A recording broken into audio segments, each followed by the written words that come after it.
Hey, this is your name. And they say it ain't easy. Gang Green have their man. Jets got themselves a great Robert Saleh. Talk about all gas, no break, the great one. We're not talking about effort on the field. We're talking about the process at which we do things. I'm not going to lie to you. Hurry up. Keep your foot on the pedal. Base. There's no way I'm not going to have enthusiasm on the sideline. Hey, own this rep. The New York Jets can beat anybody in the world, and I think we're going to win next Sunday.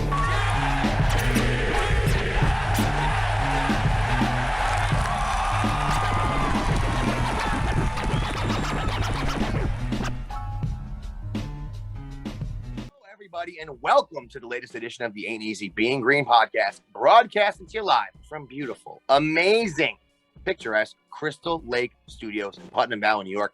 My name is Keith Farrell. I am joined, as always, by my colleague and co-host, the #1 Jet fan in the state of Texas, Michael Lagaris, everyone. Yo, Jet fans, was good. And you know him, you love him. The majestic beast, the big stinking Wookiee, Nicholas Kronk, back in the building. Welcome, Wook. What's going on, everybody? So bye week last week, Mike. The best news coming out of the bye week is that the Dolphins took that L. We're now in third place in the AFC East officially. Oh, we moved up a spot in the bye week, winning percentage-wise. We're 1-4. They're 1-5. That's how it works, guys. Interesting week in the NFL. A lot of great games.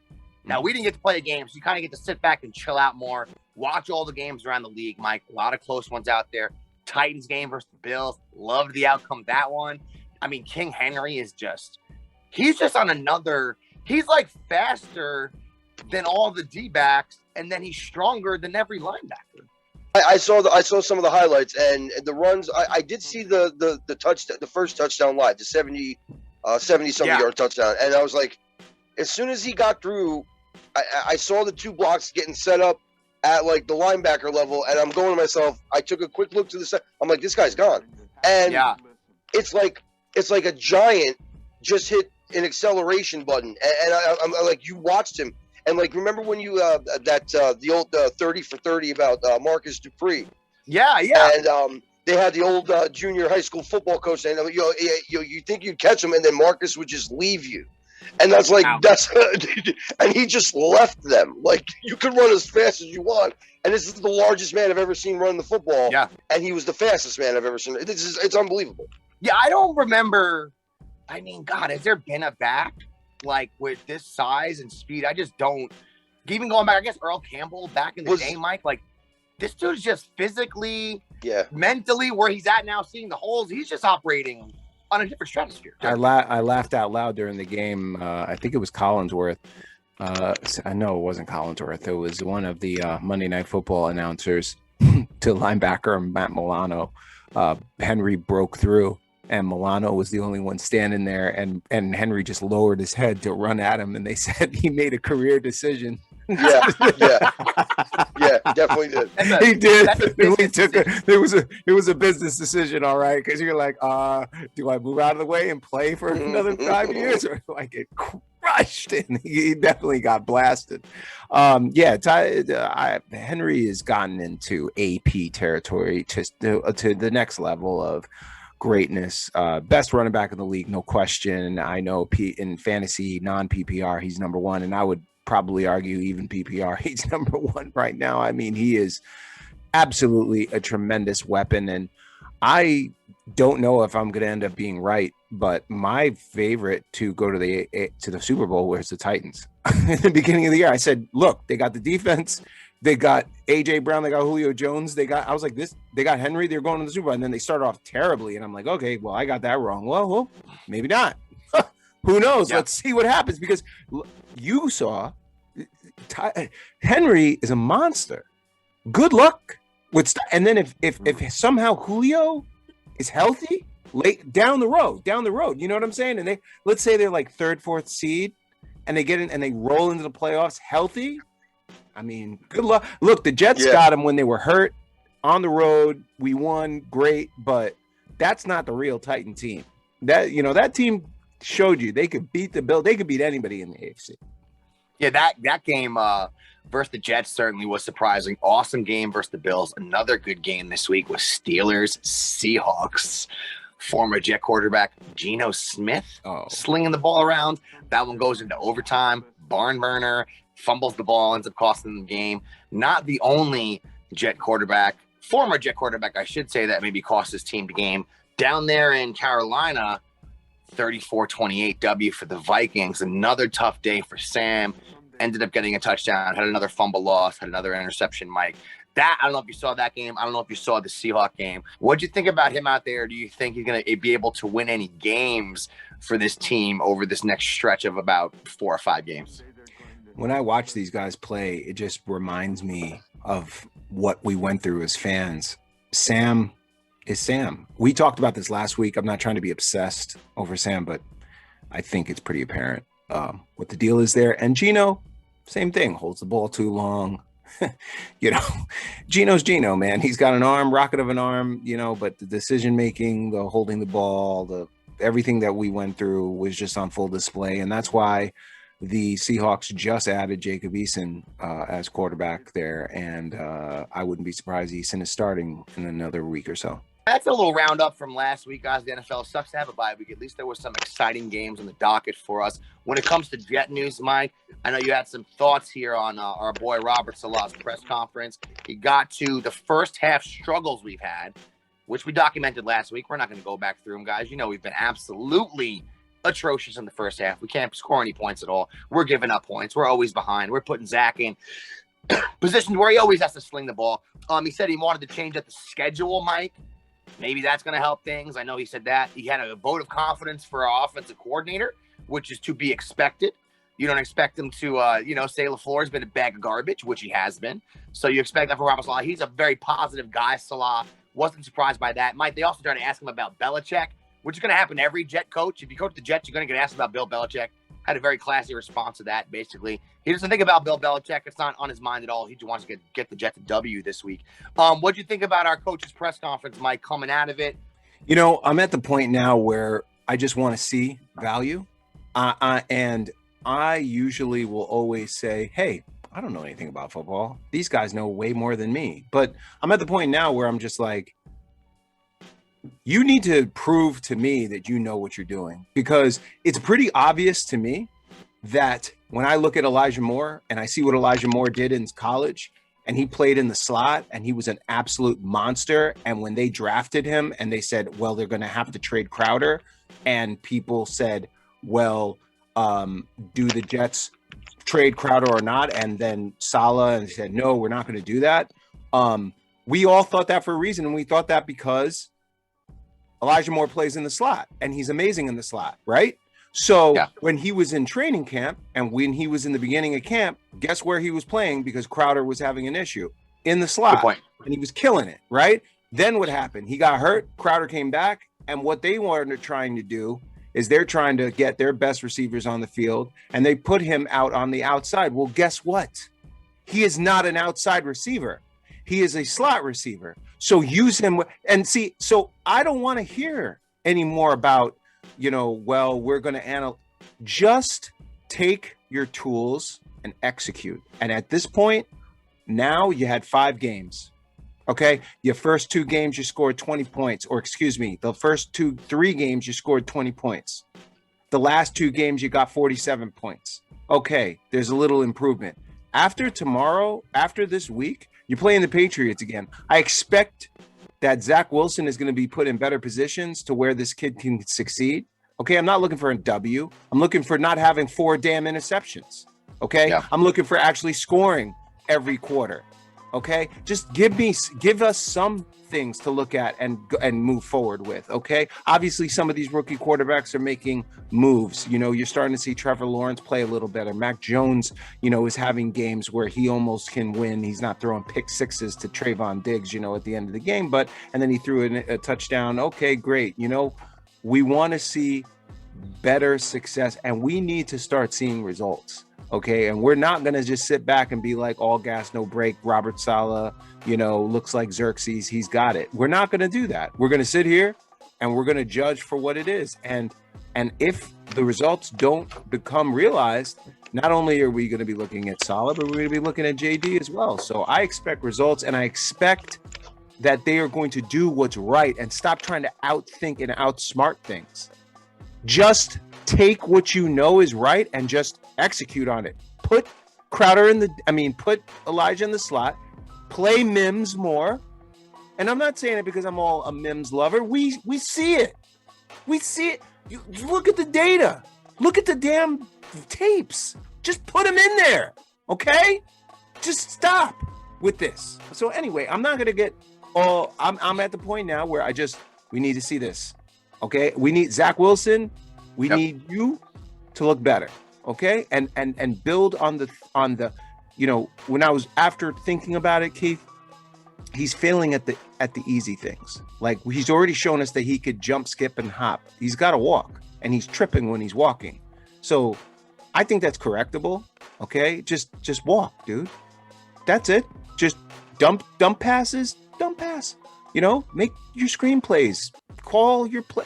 Okay, you can make the 1,000-yard throw. Oh, fine, wonderful. Show me that you can just execute a simple offense. It's not hard. It's not hard. Right. You know what I'm saying? And he can. And he showed us that he could do that in BYU. That's why you said on the last call, which I thought was very accurate, I had higher expectations because I already saw him do these things. I knew, I thought this was going to be a problem, and it is. You know what that means? It's mental. It's mental. It is. He is shook. And you know how I know that? Because when that green and white scrimmage and he came in and looked absolutely horrific, he had never played in a stadium like that before. Now he acts like, he's confident and everything, and that's cool. And I understand that he needs that but it's mental, bro. And you need to get that stuff out of you. And you gotta go out there and play football, man. So, and that's on Salah and the coaches to get this kid's head right. So that's all I gotta say about that. Mike, you know what? I think coming into the season with the drafts we had, before the season coming in, before we understood that Mims was not going to be utilized the way he is, we were thinking, wow, look at all these receivers we have. We have this better offensive line, new offensive system. Zach Wilson, to me, is a better quarterback coming out of college than Sam Darnold. So that's why I said I thought the bar was set a lot higher than it was, say, for Sam or other quarterbacks we drafted in the past. And he hasn't. He's fallen well below my expectations. So it is depressing. And I want to ask Wookie a question because Wookie's coached football before. He's played at a really high level. When it comes to coaching, would you agree that where a coach really makes his chops and earns his money and shows if he's a good coach or not is not really, and I'm not saying an Andy Reid or a Belichick throughout all these years wasn't a good coach, but if you have a great quarterback and everything's going great, it's not that hard. Would you agree that when it's a time like now, when things seem to be falling apart around you, offense is pathetic, you get a week off, you got a young quarterback, this is kind of when a coach needs to really show what he's all about? Oh, absolutely. I mean, speaking of coaches, I had a coach when I played freshman football. He told me that, character is what you do when nobody's looking. And character can also show when you're going, when, you've got a bunch of bad breaks that have been hitting the team. And when you don't have a dominant quarterback or a dominant this, and you've got a talented kid that you brought in for a reason, you've seen him struggle. Now is the time where you get to see the coaching. Is he getting the help that he needs to get over what he's going through and get to the next step? And I think you'll see that over the next month and a half if the coaching staff is able to do that and get them get him on the right page. Yeah, I agree, Wook. And some other notes to get to, guys. I know CJ Mosley, Mike, had an ankle. He's one of these type of players that's pretty cautious with injuries. Still questionable for this Sunday, so we don't know if he's going to play. Mekhi Becton, Salah said, Mike, still a few weeks away here.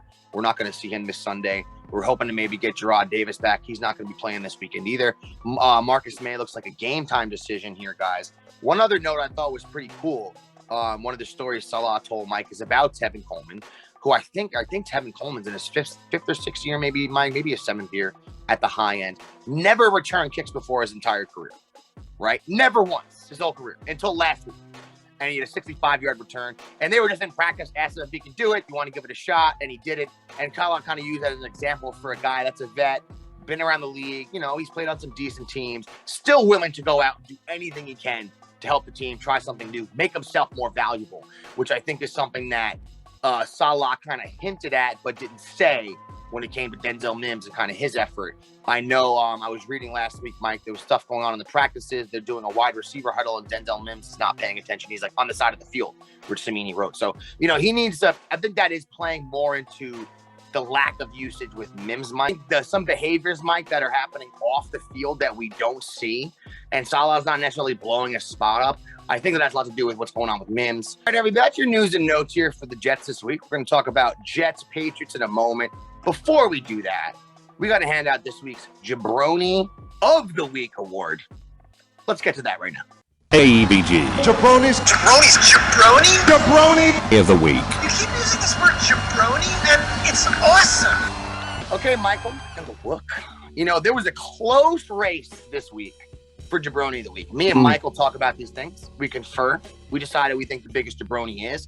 Kyrie Irving had a strong case. Oh. Kyrie Irving, Mike, you were not happy with him. A lot of people aren't happy with him. Knock yourselves out, whatever you think about COVID vaccines and stuff like that. I'm not going to judge anyone, but when you're in his place on a team, you're in a city that just happens to have a mandate. It is what it is. He's saying his personal beliefs, or he's trying to help out the little man. There shouldn't be mandates. Trying to represent something that makes absolutely no sense at all to me, to most people, to a lot of pundits in the in the NBA. So Kyrie Irving, Michael, this is someone who, in the past, has said he thinks the Earth is flat. Said a lot of other crazy things, a lot of other conspiracy theories. Not the jabroni of the week, though, is he?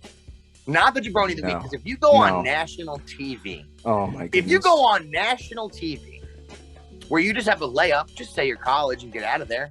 You don't got to go on too much. You went to one of the best colleges of all time. Just say your name, say your college, walk away. Can't do that when you're Jamal Adams. I cannot. I mean, I was doing something at the time. Nick, I was doing something at the time. And I think it was on my phone. I was looking and I had the game on, and then it was like mine, from Oregon State and blah, blah, blah. And then you hear Jamal Adams, I'm the best in the nation. And I stopped. Oh, I stopped. I said, wait, what? And I got Direct TV and I paused it and I rewinded it back. And I said, wait, what did he just say? And then it says Jamal Adams, I'm the best in the nation. I was floored. I was floored.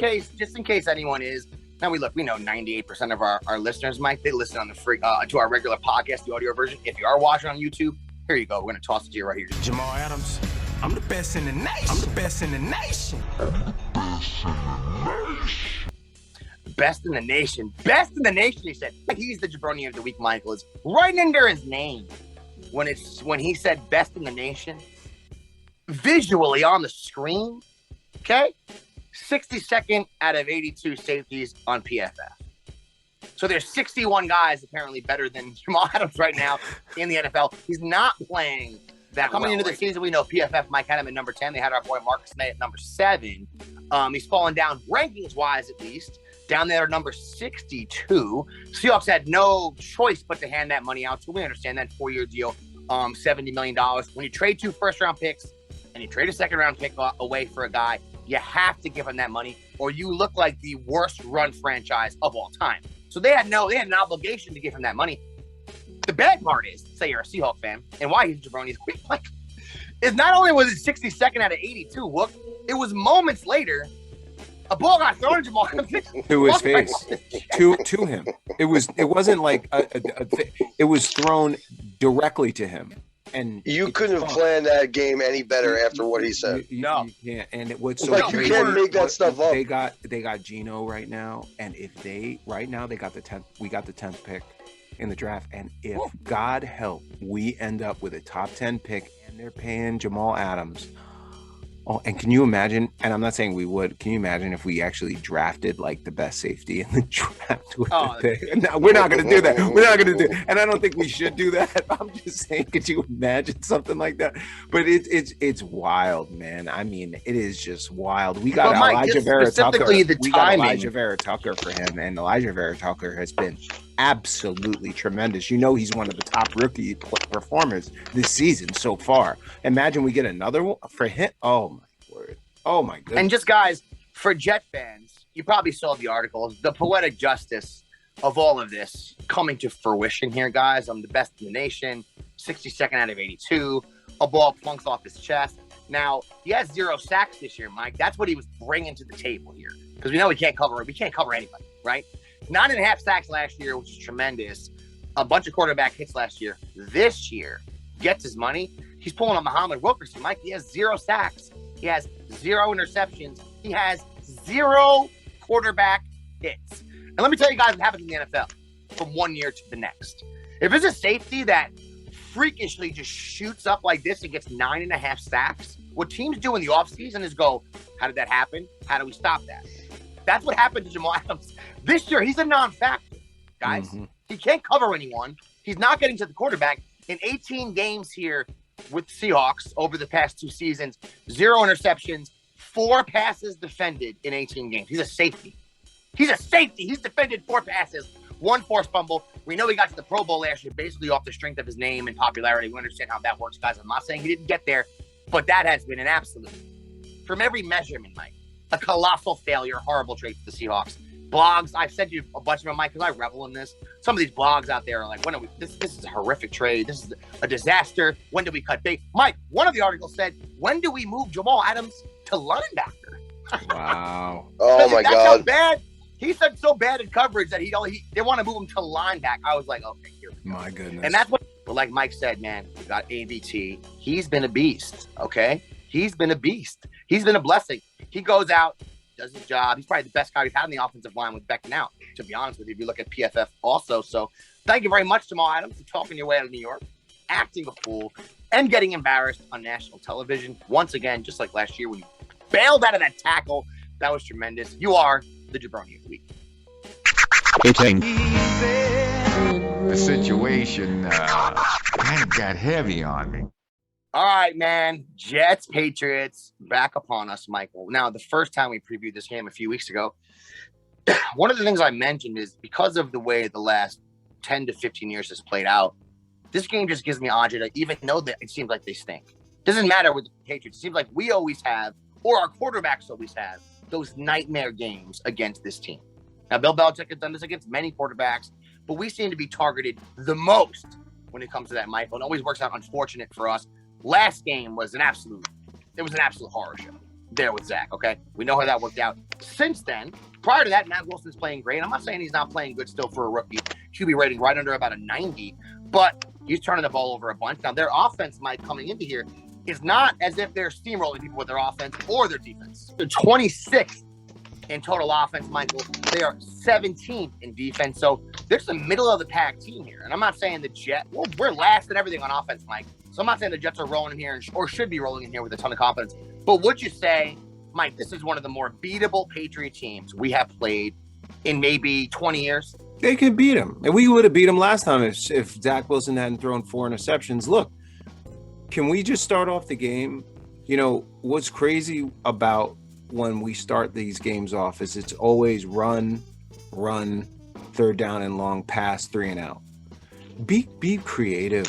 Let's do screen passes. Let's just be creative, right? In the beginning, and let's get a good start, right? And establish your run game, establish the pass, get Zach Wilson into a groove. Once he gets into a groove, I feel like the kid gets confidence and I wouldn't just be reckless with him, but we could beat this team. They don't scare me. I don't think this team is like some great team like it was in the past when we knew we were going up and we're not going to take a W most likely. Now I think they can go win a W. I think they have been in every single game this year except for the Denver Bronco game. In my opinion, they could have won any of these games, even the Patriot game that Zach threw 4 interceptions. They could have won that game too if he hadn't have thrown those interceptions. Okay, so I just think this team, hopefully out of the bye week, I'm just really hoping that Saleh and the coaching staff are able to go in the direction they're supposed to go. But when I look at this Patriot team, who scares me? Hunter Henry. Hunter Henry scares me, okay? Because I think that from a tight end perspective, they have a very good middle passing game. None of the wide receivers scare me. They're all jabrones. And the running backs, you know, I know Nick's going to be like, oh, it's because you have him in fantasy, but Ramondre Stevenson is starting to get leveraged a little more, and I think we need to watch out for that kid because he's a big dude, and if he starts running wild, you know, you never know what's going to happen with those big guys. Look at a la Derrick Henry, but I'm not afraid of Harris. Harris is a scrub to me, in my opinion. I have no fear of Harris in any way. Okay. Yeah, I have no fear of Stevenson either. I mean, at all. Well, he's a big boy. He's a big boy, and that's the thing. And the last two games they've been giving they stopped him from playing because he fumbled the very first game. But the last two games they've been giving him the ball more. And when he I watched that last game, and you know, guys like that, you don't want to get them going. Those big dudes, because they're big. I'm not saying that he's great or anything. I'm just saying of all the running backs they have, he would scare me the most if he started to get on the run. Harris is not at all a concern of ours. That's why Stevenson was getting more time, because Harris also had his own fumble issues and Bill does not play. So they're kind of alternating back and forth. We'll see what happens with Stevenson. He's a lot. When you mention him in the name of Derrick Henry. Well, as size only, size only. And then I'm not saying he is. You know what I'm talking about. I'm just he's a big kid. Mike. You know what this team's gonna do. They're gonna use Mac Jones to try to throw these little short intermediate routes. It's what he does well. He can't throw the ball down the field at all. Apparently, no, he can't. They're gonna try with your boy to run the ball, get maybe 4 or 5 yards on first down, have it be 2nd and 5, get another first down. They do the same thing all the time. It's effective, right? Exactly. But this year, Mac Jones has thrown the ball to their team a bunch, 6 interceptions. Yeah. What does our boy Zach have? 9. So 9. He's turning the ball over a bunch too. The Jets, when it comes to rankings and offense, Mike, I mean, we're last in points in the NFL, 31st in yards, 30th when it comes to passing yards, and 31st when it comes to rushing yards. So you can't do worse than that so far offensively. The only way is up, guys. All we can do is improve. You know, that's how I look at it. Coming into this game, I read something really interesting from Rich Cimini, Mike. Zach Wilson inside the pocket this year, 88 for 141. That's 62% clip. QBR, though, is a 19.8 because we know he has the 7 interceptions. He has the two touchdowns, 7 interceptions, 956 yards. Look at his QBR outside the pocket. You know, he's 10 for 30 outside the pocket, 2 touchdowns, 2 interceptions. 20th in the league out of 32 instead of dead last as he is inside the pocket. So what we're seeing right now from Zach is when he's in the pocket and the rush is getting to him, Mike, he's panicking some of these throws. Like you said it before, Michael, and you were spot on. He looks like he's nerve-wracked a little bit on some of the throws, right? Mm-hmm. And then also some of the easy throws when he's in the pocket. The ones you just hit, the layups, the dump outs, the screen passes, the over the middle throws where our receiver maybe has a yard of space. He's putting the ball behind those guys or just throwing the ball into the ground. So when he's in the pocket, it hasn't really been effective. We all know that. I don't think Jet fans are surprised by that. I don't think Jet fans we're telling them anything they don't know. I actually kind of am surprised by that, the lack of efficiency in the pocket, Mike, just because how good he was in college. We'll see what happens with the pros. We'll see if Salah will be able to improve upon that. But outside the pocket, he's not that bad. I mean, outside the pocket, QBs usually are a little less accurate with the ball, but he's been able to thrive there. One of the passes he made, to Davis, Mike, the Titans game, they said the probability of completing that's like, the percentage was ridiculous. It's not completed often, where he put the ball on the move to the receiver and everything he did there. So he's showing on some of these throws and some of these plays that he has extraordinary talent.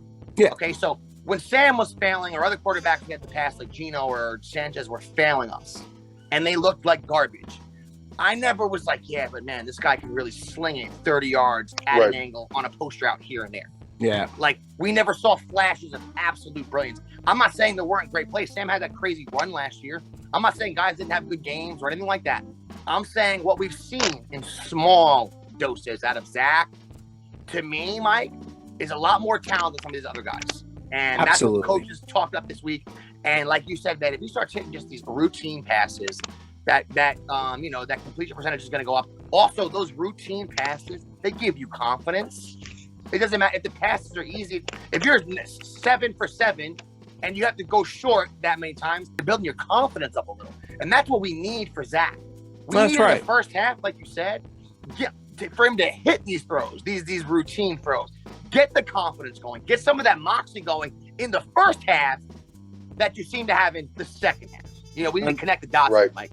And then maybe if that happens, we come away with the W. So Nick, you know, and I'm going to ask Keith here what his big upset of the week is going to be. Nick, I want to ask you, can the Jets be the big upset for you this week against the Patriots? I think they absolutely can. I wouldn't consider them. I mean, I know they're probably going in as an underdog, but I don't see the Jets and the Patriots being that far off as far as talent, team-wise. I mean, Mac Jones hasn't been great. I mean, he's gotten the job done here and there when he needs to, but again, from what you said before, Mike, there's not a lot of people on that team that scare me if I'm playing them. Now you can't just overlook any team, obviously, but yeah, the Jets can absolutely beat them. Can I put you on the spot and make that an official upset pick? Yeah, absolutely. Okay. You want to know why I'm asking you that? Because Sure. I'm picking the Giants as my official upset pick of the week. Oh, very nice. Very Absolutely. nice. Yes, I have them. I have them beating Carolina this week. Well, I wouldn't mind it. I'll tell you that much. I'll tell you what, I don't have an Sam official is- Go ahead, Mike. No, I just think Sam is Sam, and I think the Giants were embarrassed, and I think they're going to take care of business. I think Carolina's in free fall right now, and Hubbard, their running back, I think I don't think he's anything special. I think DJ Moore is their best weapon, and that's about it at this point. Okay, and Robbie Anderson is what he is. So that's my upset of the week. I was going to go to Keith and see what. Yeah, no, you know what? I think that's a great one because the Giants and the Panthers coming into this, even though the Giants, like we saw the stat this week, they've had the most losses the past however many years and stuff. Yep. I like the Giants better than the Panthers in this I game. do. I Yeah. agree with you, Mike. Yeah. And they're due. I mean, the Giants, the Jets and the Giants, look, guys, we haven't been playing great this year. We know that. But the Giants, at least on paper, have more weapons at their disposal. They have plenty of injuries. I know your boy might be out. The rookie might be out there, Wookie. Daniel Jones, we got to see him step up. He's another guy in limbo. Spotlight on him. This year has been a tough one. Saquon's out. I don't know. Sam Darnold, though, past 3 weeks, guys, been the worst quarterback in the NFL. In the NFL. In the NFL. So I don't know. I feel confident about you guys taking this W this weekend, Wookie. I think the Jets also are another team. We're definitely the underdogs coming into this game. But like I said, man, even coming to that first game, the Pats just don't feel like the Pats this year. And everyone go take a gander at your boy Bill Belichick's record when Tom Brady's not his quarterback. I mean, not great. Not great. He's much less of a genius when Tom Brady isn't behind center. That's all I can say. In his entire career. And yeah, as we know already, Michael, Rex Ryan has a better winning percentage than Bill Belichick when Tom Brady is not Bill Belichick's quarterback. I love to bring that up. That's tremendous. If you guys want to go do the math, knock yourself out. True story here, guys. But I think that's everything we got for this week, dude. If anyone wants to get at us, Michael, support us, or be involved in the A.E.B.G world, any way, shape, or form, where can you do that? Well, you can reach us on Facebook at AEBG.JetsRadio, on Twitter at AEBG_NYJ Podcast, and on Instagram at Jet.AEBG. You heard the man. On behalf of the biggest Jet fan in the state of Texas, Michael Agaris, and the big stinking Wookie, Nicholas Kronk, my name is Keith Farrell. Catch you next week, everybody. Peace out.